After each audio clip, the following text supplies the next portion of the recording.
নমস্কার বন্ধুরা, সুলতান হেসেলে আপনাদের সবাইকে স্বাগত। আজ আমি নিয়ে এসেছি একটা নতুন রেসিপি, যে রেসিপিটা হয়তো আপনারা কোনোদিন বানিয়ে খাননি। আর এটা ভাত, রুটি সব কিছু দিয়েই খাওয়া যেতে পারে। আর আমি দেখুন পেটে তুলে দেখাচ্ছি। আপনারা কি আন্দাজ করতে পারেন এটা আজকে আমি কি বানিয়েছি? আমার এই রেসিপিটি আপনাদের যদি ভালো লাগে তাহলে লাইক আর সাবস্ক্রাইব করতে ভুলবেন না যেন। আমি আমার বাগানে চলে এসেছি দেখুন। আর এই যে দেখুন আমার সেই বিখ্যাত সজনে গাছ আর পেয়ারা গাছ দু মিশে এক হয়ে গেছে। আর এই যে সজনে গাছ বড় বড় ডালগুলো ডাঁটা ফাড়ার জন্য ভেঙে দেওয়া হয়েছে, কিন্তু সব ভাঙেনি, কিছু কিছু রয়েছে। আর এই যে কচি পাতাও গজিয়েছে। হ্যাঁ, ঠিক ধরেছেন, এই সজনে ডাঁটা দিয়ে আজ আমি তরকারি বানিয়েছি। এরকম তরকারি আপনাদের যদি ভালো লাগে তাহলে চলুন রেসিপিটি আমরা শুরু করি। তাই আমি ডাঁটা পেড়ে নিচ্ছি। আর দেখুন আমার ডাঁটাগুলো কত লম্বা হয়েছে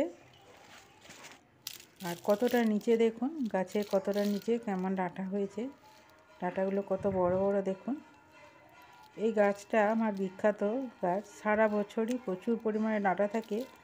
আর ডাঁটার স্বাদটাও কিন্তু সিজনের মতন। এই গাছ থেকে ডাঁটা অনেক চুরিও হয়। আর 12 মাসে ডাঁটা থাকে, তাই খেয়ে আমরা শেষ করতে পারি না। দেখুন এরকম মোটা মোটা ডাঁটাগুলো দিয়ে আজকে আমার রেসিপিটি বানাবো। এই সিজনের যে গাছ তাতে ডাঁটাগুলো এরকম মোটা মোটা হলে কিন্তু বুড়ো হয়ে যায়। আর এটা আমার যেহেতু 12 মাসে, তাই ডাঁটাগুলো বুড়ো এরকম মোটা হলেও কিন্তু বুড়ো হয় না, বা বীজগুলো শক্ত হয় না, এমনি নরম আছে এরকম ডাঁটাগুলো আর কি। আবার এরকম মোটা মোটা ডাঁটা বাজারেও কিন্তু কিনতে পাওয়া যায়।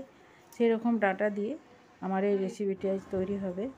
তাই অতগুলো ডাঁটা আছে, আমি এই ডাঁটাগুলো সবগুলো দিয়ে আজ রান্না করব। তাই মাকে আমি বলেছি ডাঁটাগুলো একটু ঝটপট কেটে দাও। মা তাই কাটতে বসে গেছে। আর এদিকে আমি অন্য কাজগুলো ঝটপট সেরে নিই। আর দেখুন মা কেটে দিয়েছে। একটা বড় পাত্রে, ছাঁদা পাত্রের মধ্যে রেখেছি, তবু ভর্তি হয়ে আবার নিচে কিছু পড়ে আছে। আর ডাঁটাগুলো আমি সিটির কিছু তুলিনি, ছালগুলো কিছু তুলিনি, শুধু জাস্ট শাকের মতন এরকম কুচি করে নিয়েছি। চলুন তাহলে এরপর রান্নাঘরে যাই। রান্নাঘরে দেখুন আমি ডাঁটাগুলো প্রথমে ভালো করে ধুয়ে নিয়েছি। আর কড়াইতে আমি 1 গ্লাসের মতন জল দিয়েছি, দিয়ে ডাঁটাগুলো দিয়ে দিলাম। কড়াই ভর্তি ডাঁটা দেখুন, দিয়ে আমি ঢাকা দিয়ে দিচ্ছি। আর গ্যাসের আঁচকে ফুলে রাখবো, দিয়ে ভেপারে আমি ডাঁটাগুলোকে ভালো করে সেদ্ধ করে নেব। আর তলার ডাঁটাগুলো তাড়াতাড়ি সেদ্ধ হয়ে যাবে, যেহেতু জলে ডুবে আছে। আর ওপরেগুলো একটু শক্ত থাকবে, তাই আমি এভাবে ঘুরিয়ে তলারগুলো ওপরে আর ওপরেগুলো নিচে করে দিচ্ছি। আর যে যে ডাঁটাগুলো সেদ্ধ হয়ে গেছে সেই ডাঁটাগুলোকে আমি তুলে নেব।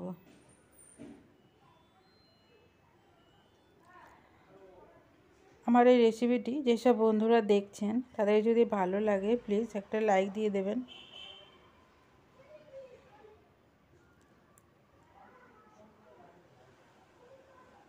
কড়াটা এতটাই ভর্তি হয়ে গেছে যে টুপটাপ চারদিকে পড়তে শুরু করেছে।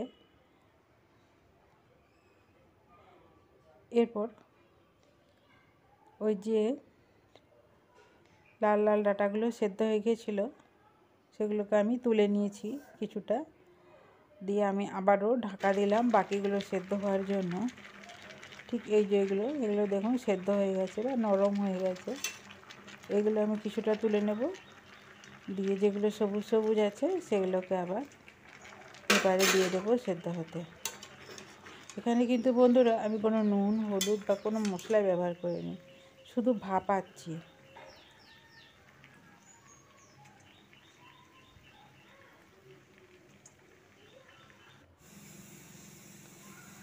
সব তুলে নিয়ে আমি ঠান্ডা করে কড়াইটা ধুয়ে আবার বসিয়ে দিয়েছি। দিয়ে এখানে আমি 1/2 কাপ সরষের তেল দিয়ে দিলাম। এই তেলটাতে আমি আজকে পুরো রান্নাটা করে নেব। এখানে আমি সেদ্ধ ডাঁটাগুলো রেখেছি, আর যে জলটা ছিল সেদ্ধ হচ্ছিল সেই জলটাকে আমি রেখে দিয়েছি একটা বাটিতে। আর এখানে ডুমো ডুমো করে আলু আমি কটা কেটে নিয়েছি। আজকে আমার রেসিপিটি 10 জনের মতন হবে, সেই মাপে আমি আলু আর সজনে ডাঁটা নিয়েছি। যতটা ডাঁটা আছে তার হাফ নিয়েছি আলু, আর সেদ্ধ হয়ে ডাঁটাটা পরিমাণে কমে গেছে।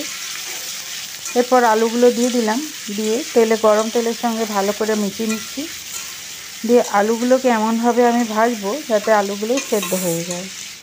আর পুরো তরকারির মাপে আমি নুনটা দিয়ে দিচ্ছি। আগে নুনটা দিলে কি হয়, নুনটা আলুর মধ্যে ঢুকে থাকে আর আলুগুলো খেতে ভালো লাগবে। দিয়ে ভালো করে মিশিয়ে ঢাকা দিয়ে দিয়ে আমি আলুটাকে সেদ্ধ করে নেব তেলের মধ্যে। এই রেসিপিতে এইভাবে আলুগুলো সেদ্ধ করে নিলে তবে আলু তরকারিটা খেতে ভালো লাগে। এবার গ্যাসের আঁচকে কমিয়ে দিলাম, ঢাকা দিয়ে লো আঁচে আলুগুলো সেদ্ধ হতে থাক। এদিকে আমি কিছু মশলা রেডি করে নিচ্ছি। যেমন টমেটো নিয়ে নিয়েছি দুটো, আর দুটো কাঁচা লঙ্কা দিয়ে দিচ্ছি। ঝালটা যদি বেশি খান তাহলে লঙ্কাটা আরও 4টি বাড়িয়ে দিতে পারেন। আর 1 ইঞ্চি আদাকে আমি এরকম লম্বা করে কেটে নিয়েছি যাতে মিহি করে পিষা যায়। এদিকে দেখুন ডাঁটাগুলো ঠান্ডা হয়ে গেছে, আমি অল্প নিয়ে নিয়েছি। নিয়ে এরপর এইভাবে ভেতরে শাঁসগুলো বের করে নেব।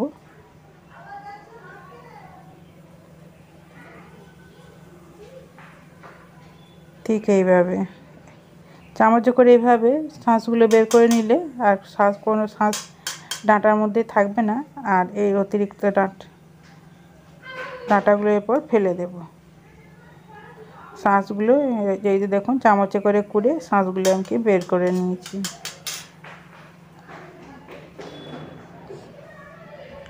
আর ভাপিয়ে নেওয়ার জন্য এগুলো খুব নরম হয়ে গেছে, খুব সহজেই বেরিয়ে আসছে শাঁসগুলো। আর এইরকম করে বার করলে খুব ঝটপট হয়ে যায় বের করা। আর এর মধ্যে যে বীজগুলো মোটা মোটা আছে সেগুলোকে আমি আলাদা করে নিচ্ছি। এগুলোকে আলাদা করে মিক্সিতে বেটে নেব।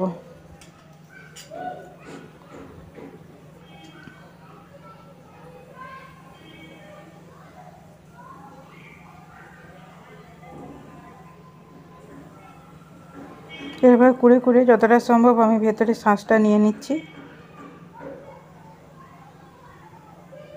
আর এইভাবে বানিয়ে দেখবেন। আমার গাছের ডাঁটা তাই পরিমাণে বেশি হয়েছে।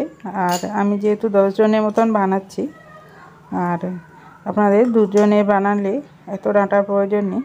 2 বা 3 জন কিংবা বাড়িতে মেম্বার 4 জন থাকলে তাদের এ থেকে হাফ দিলেই হবে।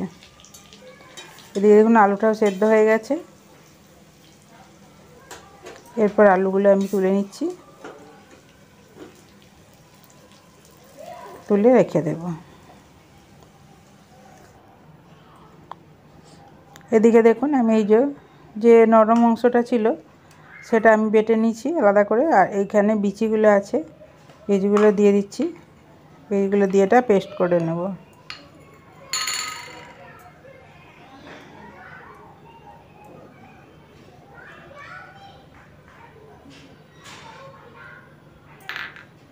একটু জল দিয়ে দিলাম যাতে বাটতে আমার সুবিধা হয়।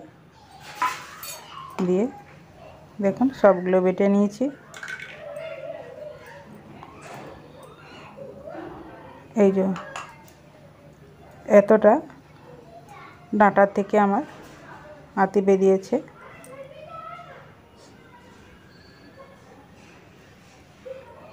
এরপর যে তেলটুকু ছিল সেই তেলে আমি বাকি রান্নাটুকু সেরে নেব। তাই তেলটা আবার গরম করতে দিলাম।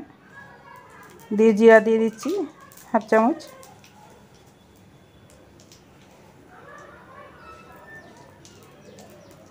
লঙ্কা দিয়ে দিচ্ছি 2টা।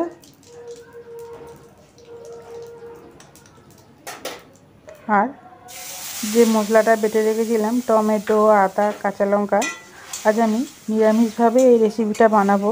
যে কোনো নিরামিষ দিনে এরকম বানিয়ে নিতে পারেন।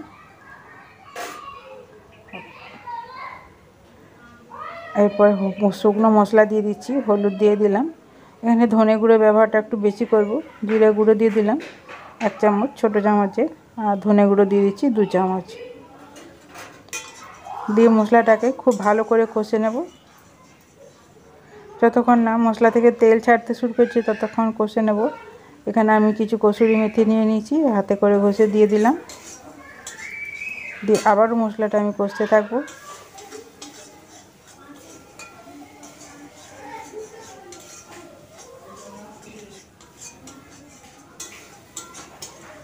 মশলাটা যতক্ষণ না ভাজা হচ্ছে ভালো করে ততক্ষণ কষতে হবে, নাহলে কাঁচা গন্ধ থেকে যেতে পারে। এই যে দেখুন মশলা থেকে তেল ছাড়তে শুরু করেছে। এরপর আমি আলুটা দিয়ে দিচ্ছি। আর কিছু মটর কলাইকে আমি সবুজ মটরকে সেদ্ধ করে রেখেছিলাম সারা রাত ভিজিয়ে, সেটা দিয়ে দিলাম। এটা অপশনাল, দিতেও পারেন নাও দিতে পারেন, তবে আমি দিলাম, দিলে কিন্তু খেতে ভালো হয়। এরপর যে অংশটা আমি বের করে রেখেছিলাম সেই অংশটা দিয়ে দিলাম, সজনে ডাঁটার নরম অংশগুলো। আর সেদ্ধ করা যে জলটা বেড়েছিল সেই কড়ার জলটা সেটা দিয়ে দিচ্ছি।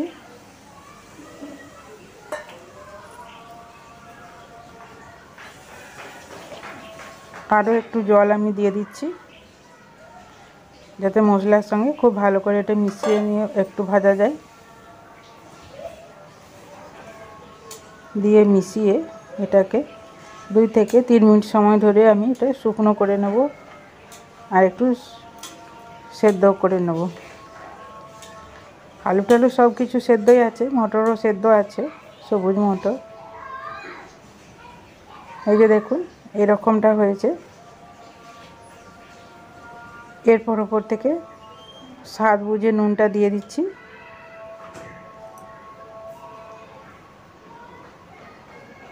আর দিয়ে দিচ্ছি 1 চামচ গরম মশলা গুঁড়ো। ব্যাস এই পর্যন্তই, আর কোনো মশলা দেব না। এরপর এটাকে ভালো করে মিশিয়ে আরও আমি 2 মিনিট রান্না করে নেব।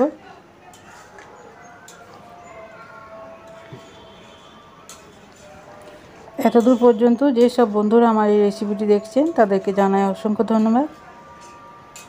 আর আমার এই রেসিপিটি আপনাদের যদি ভালো লেগে থাকে এরকম আপনারা বানিয়ে দেখতে পারেন।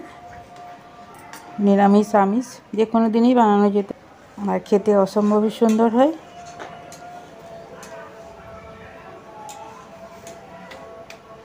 আর দেখুন একদম শুকনো হয়ে গেছে, মাখা মাখা করে নিয়েছি। এটা রুটি দিয়ে খেতে খুব ভালো লাগবে। রুটি, লুচি, ভাত সব কিছুর সাথে খাওয়া যেতে পারে। এই যে দেখুন একটু টাইট টাইট করে নিতে হবে। আমি প্লেটের মধ্যে তুলে নিচ্ছি, তুলে আপনাদের দেখাচ্ছি। দেখুন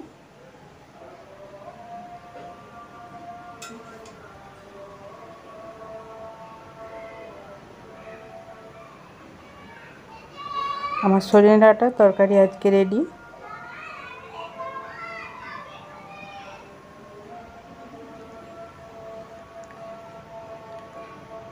এই যে দেখুন আমি প্লেটের মধ্যে নিয়ে দেখাচ্ছি, দেখুন কত সুন্দর হয়েছে। আর কাছ থেকে দেখাচ্ছি।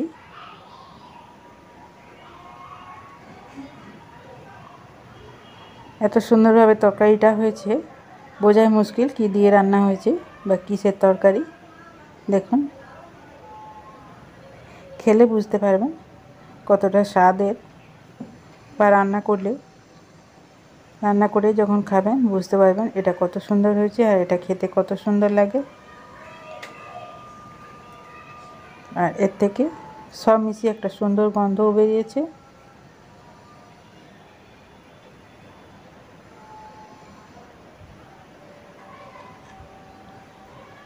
আমি চামচ করে ছোট্ট করে একটু তুলে আপনাদের কাছে দেখাচ্ছি। দেখুন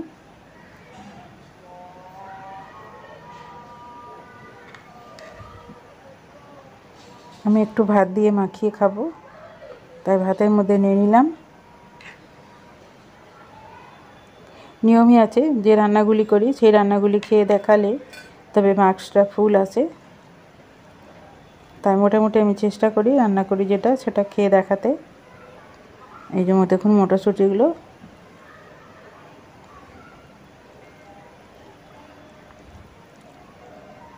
মটরশুঁটি বাদ দিয়ে অন্য কোনো ডালও আপনারা দিতে পারেন, মসুর ডাল দিয়েও হতে পারে, মুগ ডাল দিয়েও হতে পারে, বেশি ভালো হয় অড়হর ডাল দিয়ে করলে।